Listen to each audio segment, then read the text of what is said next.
आप इसके marketing head हो और मुझे आपने कन्विंस करना है गाड़ी लेने पे, क्या क्या है? मैं आपको सबसे पहले तो ये कहूँगा, अगर आपको कोई नहीं सुनता तो गाड़ी सुन लेगी। अच्छा, छोटा है। No no. Bye bye bye. अस्सलाम वालेकुम पाक व्यूअर्स, मेरा नाम है सील। मैं जो पाक व्हील यूज़र रिव्यू सीरीज़ के एक और एपिसोड साथ आपकी खिदमत में हाजिर हूँ। आज हम जिस गाड़ी का यूज़र रिव्यू करने जा रहे हैं, मेरा ख्याल है इसके बारे में बहुत सी एंटिसिपेशन है, लोगों को बड़े अरसे से बात हो रही है। अगस्त में पाकिस्तान में इस ब्रांड का जो है अनवीलिंग हुई थी और उसके बाद अक्टूबर में गाड़ियाँ दिखाई थी इन्होंने। सो जी, नन अदर दैन BYD। मेरे साथ बारिक मौजूद है। बारिक, कैसे हैं आप? ठीक ठाक हैं? अल्हम्दुलिल्लाह ठीक ठाक। सबसे पहले हमारी गाड़ी का मेक मॉडल वेरिएंट बता दें सर। ये 2025 मॉडल BYD Atto 3 है ठीक है। और अभी रिसेंटली पाकिस्तान। और ये आपने कब बुक कराई थी? ऑन पे ली, कैसे ली? नहीं, ये मैंने इसको पाकिस्तान ऑटो शो में ही बुक करवाया था अक्टूबर में जब ये आई थी जी, और मुझे अभी रिसेंटली रिसीव हुई है। और इन्होंने प्राइस बताई थी तब के? कई ब्रांड पाकिस्तान में ऐसे जो कहते हैं मैं नहीं बताऊंगा, सिर्फ खाली डिपॉजिट ले लेते हैं। नहीं, सेम अमाउंट जो इन्होंने बताई थी वही अमाउंट थी, 8990। अच्छा, और इससे पहले आप क्या गाड़ी चला रहे थे? इससे पहले मेरे पास सिटी थी 1.5, ठीक है, मैनुअल। उससे मैं इस पे। और BYD पे आने का इरादा कैसे बना? ब्रांड पावर की पुल थी, इलेक्ट्रिक गाड़ी लेना चाहते थे, क्रॉसओवर मार्केट में आना चाहते थे, एक बजट ज़ेन में था। How did the purchase go about? कुछ ऐसा नहीं था, सिर्फ ईवी का था कि ईवी है और ब्रांड पावर भी थी कि एक BYD एक रिकॉग्नाइज्ड ब्रांड था। ठीक है। और इंटरनेशनली इन्होंने अपने आप को काफ़ी अच्छा बिल्ड किया था, तो मुझे लगा कि अच्छी परचेज होनी चाहिए। लेकिन आपकी पहली इलेक्ट्रिक गाड़ी है? पहली इलेक्ट्रिक गाड़ी। आपने कैटेगरी शिफ्ट करते हुए क्या क्या जेन में चीज़ें रखी? मतलब आपके जेन में ये था कि आप एनवायरमेंटल फ्रेंडली होना चाहते हैं, पर किलोमीटर कॉस्ट बताना चाहते हैं, कि इन दोनों को छोड़ के आपने कहा मैं क्रॉसओवर मार्केट में था, मैं स्पोर्टेज 200 ये गैसोलीन गाड़ियाँ भी दे रहा था, तो मुझे ये बेहतर लगी। How did the purchase go about? मुझे ये था कि फर्स्टली मैंने घर में सोलर इंस्टॉल करवाया था। अच्छा। और वो एक हैवी सिस्टम था, तो मुझे था कि अब मैं इंजॉय करूँगा। सही है, फ्री कॉस्ट के ऊपर। ठीक है। तो इलेक्ट्रिक पे आने का सबसे मेजर तो यही था कि फ्यूल एफिशिएंट होगी, कि मुझे कॉस्ट ज़ीरो हो जाएगी। समझ गया। और ये कितने किलोवाट आवर्स की इसकी बैटरी है? इसकी 50 किलोवाट की बैटरी है। 50 किलोवाट आवर की बैटरी है। तो अगर आप बंदा मेरे जैसा जिसके पास टोलर ना लगा तो उसके लिए 50 यूनिट यानी 3,500 रुपये की चार्जिंग है। बिल्कुल। और आपके लिए तकरीबन आपको सोलर लगा हुआ है तो आपको मेरा ख्याल है 10 रुपये यूनिट कॉस्ट कर जाएगा मैक्सिमम, अगर बार्टर भी कर लें। अगर गवर्नमेंट ने मज़ीद आपको तंग करने की कोशिश ना की तो आपको पड़ जाएगी ये तकरीबन हम लगाएं अगर 20 से भी लगा तो 1000 रुपये मैक्सिमम। Exactly around board. और ये एक चार्ज में जो क्लेम्ड रेंज है उनकी वो कितनी दे रही है? वो ये क्लेम करते हैं 410 किलोमीटर। तो आपने अभी तक बेसिकली कितनी चलाई टोटल? वैसे मैंने इसको 400 किलोमीटर चला लिया अभी तक। और एक चार्ज में चली? नहीं, एक चार्ज में नहीं, मैंने इसको 80 पे फुल चार्ज 80 तक चार्ज करता हूँ। ठीक है। देन इसको 20 के ऊपर 20-80 रूल फॉलो करें। हाँ, 20-80 रूल में बता दूं लोगों को क्या होता है कि 20 से नीचे ना जाने दें और 80 से ऊपर ना करें, ताकि आपकी बैटरी की जो हेल्थ है वो ऑप्टिमल रहे। तो 80% पे आपको कितने किलोमीटर मिला? ये पहला जो आपने चार्ज किया था, जब आपने 80 पे दोबारा चार्ज लगाने की कोशिश की तो तब कितने किलोमीटर चला? जो मैं इसको पहले वेरी फर्स्ट डे लेके आया था, तो वो तो इन्होंने कह रहे थे कि आप चार्ज कर लेते। फिर मैंने इसको चार्ज किया था, तो उसके बाद इसने मुझे जो रेंज दी थी 80 से नीचे तक आई थी 20 तक, तो इसने मुझे 250 किलोमीटर दिए थे, यानी कि 60 के ऊपर इसने मुझे परसेंटेज के ऊपर कोई 250 किलोमीटर तक के दिए। सही है। तो एस्टिमेट आपका ये है अगर 100 हो तो क्या हो जाएगा? अगर 100 410 तो वो अगेन मैं बता रहा हूँ NEDC है ना, तो उसका WLTP बनता है तकरीबन 350 और EPA बनेगा 315-16। मेरे ख्याल से गाड़ी 320 किलोमीटर 315 इतना करेगी शहर में।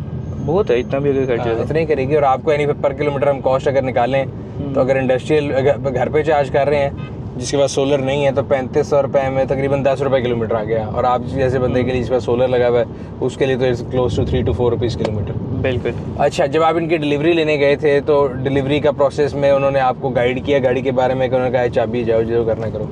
ना, उन्होंने गाइड किया था। फर्स्टली तो पहले मैंने काफ़ी कॉल्स की कि मुझे डिलीवरी मिल जाए, क्योंकि बड़ी डिले हो गई थी।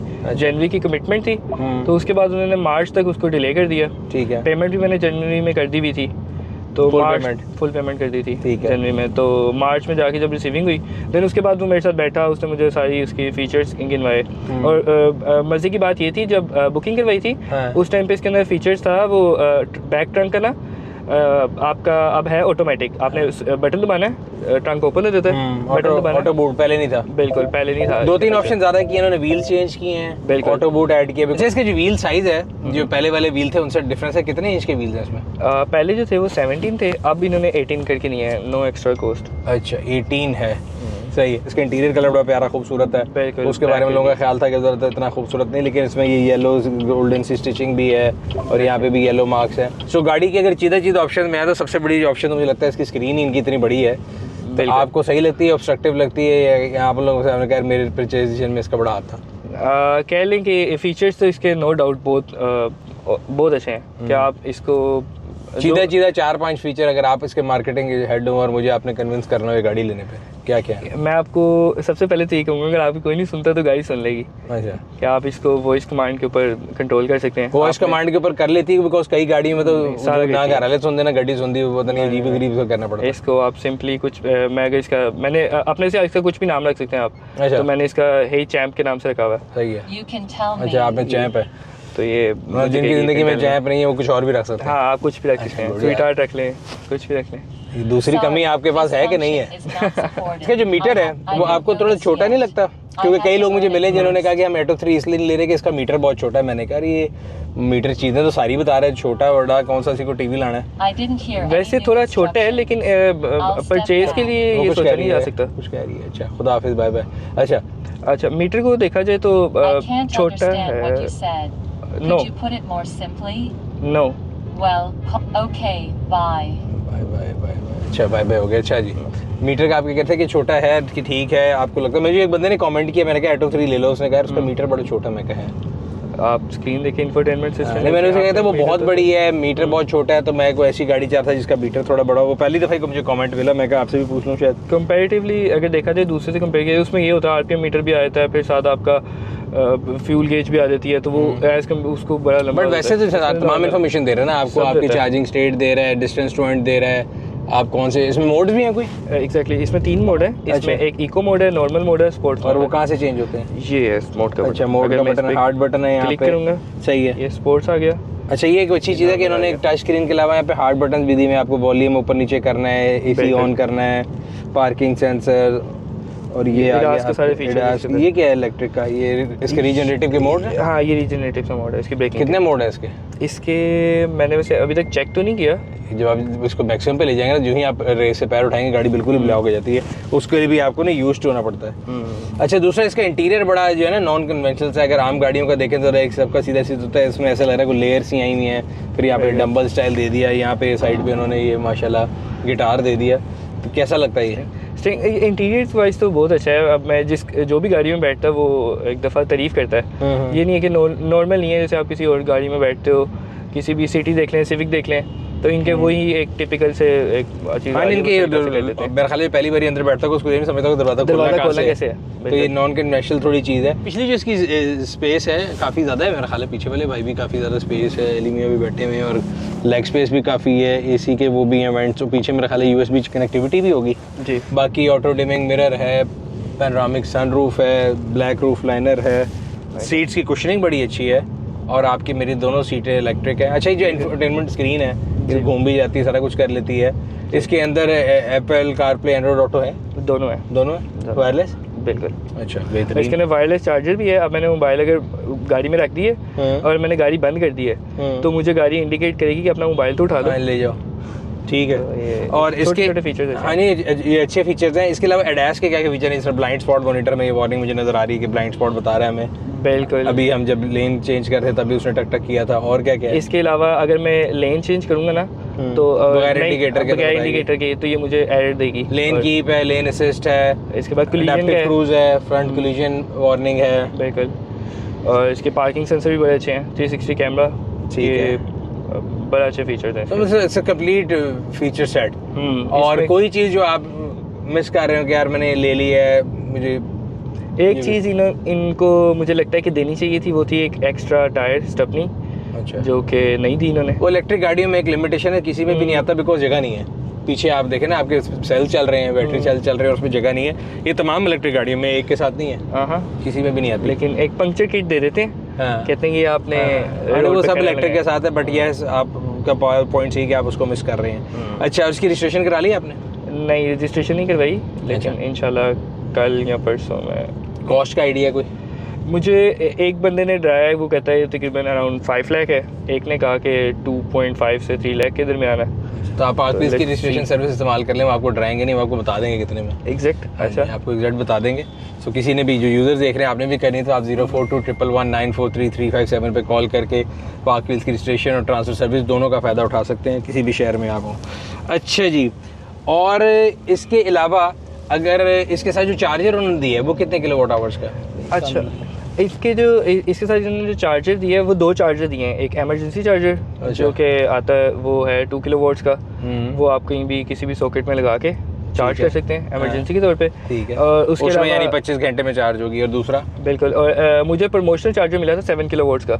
अच्छा, वैसे इसके साथ 3 किलोवाट्स का है प्रोपोर्शनल चार्जर। और आपको क्यों दिया था भी उन्होंने कहा था कि आप फर्स्ट हमारे कस्टमर हैं जो जिन्होंने ऑटो शो में से लिए गाड़ी। वो मजाक, वही गल आ गई, मिट्टियाँ तो वो भी 2-2, मतलब आपको गाड़ी भी पहले मिल गई, आपको चार्जर भी 2-2 मिल गया, और 2 में भी दूसरा 7 किलोवाट का मतलब ये कि वो आपको 7 से 8 घंटे में चार्ज कर देगा पूरी गाड़ी। एग्जैक्टली। और वो जो 3 किलोवाट आपने इंस्टॉल करा लिया? नहीं, वो उन्होंने इंस्टॉलेशन वाले आएंगे, उनकी टीम ही आएगी। ठीक है, कल की अपॉइंटमेंट है। और उसका रिस्पॉन्स कैसा था? कम्युनिकेशन ठीक थी? बहुत अच्छी थी। मतलब आपको जब उन्होंने चार्जर लिया, उन्होंने आपसे बड़ा स्पीडीली कम्युनिकेट किया और टीम तो बड़ी अच्छी थी। इनका वैसे कस्टमर केयर जो डिपार्टमेंट है, कॉल करें, वो नहीं इतना कोऑपरेट करता आपके साथ, क्योंकि जब मैंने गाड़ी बुक करवानी थी किसी को नहीं पता था कि गाड़ी कहाँ पे है, तो वो यही कहते थे कि सर आपकी गाड़ी आ जाएगी। वो मुझे हर वीक ये कहते थे कि आपकी नेक्स्ट वीक गाड़ी आ जाएगी। तो मुझे लगता है कि बेहतर उनको ये करना चाहिए था कि बता देते, एग्जैक्ट डेट दे देते या मंथ दे देते, लटकाते ना। चले वो तब आगे, उसके बाद फॉलो अप करें। अच्छा है, अब का फॉलो अप अच्छा है, क्योंकि अब आपने डायरेक्ट उनसे मिलना है, किसी भी शोरूम पे जाके। हाँ, आफ्टर सेल से मिलना आपने। अब आपने कस्टमर केयर पे कॉल नहीं करनी। अच्छा, गाड़ी लेते हुए मैं सबसे ज़्यादा इंपॉर्टेंट चीज़ ये नोटिस कर रहा था कि इसके पार्ट्स मिलेंगे नहीं मिलेंगे। आपने एक ये कहते हैं ना फर्स्ट मूवर, आपने जंप मारी एक ऐसे ब्रांड में जो पाकिस्तान में पहली बार ही आ रहा है, तो आपने सोचा नहीं कि खुदा ना खास्ता ये बत्ती टूट गई है वो मिलेगी, या पता किया उनसे कि जो आपका फ़ोन नहीं उठा रहे के बाद जब बत्ती मिलेगी कि नहीं, वो मैंने उनसे पूछा था, तो उन्होंने कहा था कि आपको सारे पार्ट जितने भी जो भी इसके चाहिए होंगे वो हम मंगवा के दे देंगे। अच्छा, आपने पाक व्हील्स की सर्विस यूज़ किया है? पाक व्हील की? हाँ जी, मैंने वो जो अपनी पहले गाड़ी ली थी वो पाक व्हील के थ्रू ली थी। कौन सी? Honda city. ऐड देख के ली थी, सेल इट फॉर मी के स्टॉक से ली थी? ऐड देख के ली थी। सही। और कितना अर्सा रखी आपने? अभी तक मेरे पास ही है। अच्छा, आपके पास ये एडिशनल गाड़ी है? ये एडिशनल। अच्छा, ये एक अच्छा सवाल आ गया कि मैं अक्सर सोचता था कि कई लोग ऐसे हैं जो भी गाड़ी इलेक्ट्रिक गाड़ी लेता है वो एडिशनल लेता है, उसकी फर्स्ट कार नहीं होती। आपकी भी एडिशनल है, फर्स्ट कर रही है? क्योंकि ज़रूरत थी। मुझे लगता है कि ना आप तब तक इन्हें सेटिस्फाइड नहीं रहते कि अब बंदा, क्योंकि होता है कि इस्लामाबाद जाना है, कि वो फिर एक पेट्रोल गाड़ी घर में होनी चाहिए। अच्छा, इस्लामाबाद चली जाएगी? ये वैसे चली जाएगी, लेकिन आप उससे पे इसको चार्ज करें। इंडस्ट्रियल चार्जर पर तो मेरा ख्याल है ये हाई स्पीड को सपोर्ट भी करती है चार्जिंग इसकी, तो आधे घंटे में, 40 मिनट में, 45 मिनट में हो जानी चाहिए।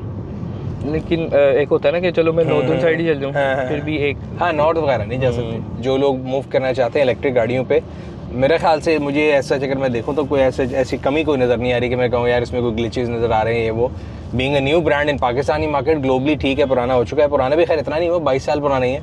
2003 में इन्होंने BYD जब स्टार्ट की थी, अगर आप उसकी पहली गाड़ी देखें तो जो टोयोटा करोला ग्रैंडी होती थी, 2000 ग्रैंडी तो नहीं, ज़माने में करोला ऐसी सैलून होती थी, बिल्कुल एग्जैक्ट आपको लगता है उसके ऊपर से बैच उतार के लगा दी है। ठीक है जी, ये था आज का रिव्यू। उम्मीद करते हैं आपको पसंद आया होगा। अगर अभी तक आप लोगों ने हमारे YouTube चैनल को सब्सक्राइब नहीं किया हुआ, सब्सक्राइब कर लें, बेल आइकॉन पर क्लिक कर लें ताकि आपको आने वाले तमाम रिव्यूज़ के बारे में नोटिफिकेशन मिलता रहे। आपसे अगली वीडियो में फिर मुलाकात होगी, तब तक अपना और अपने गिरदन वालों का ख्याल रखिएगा। शुक्रिया।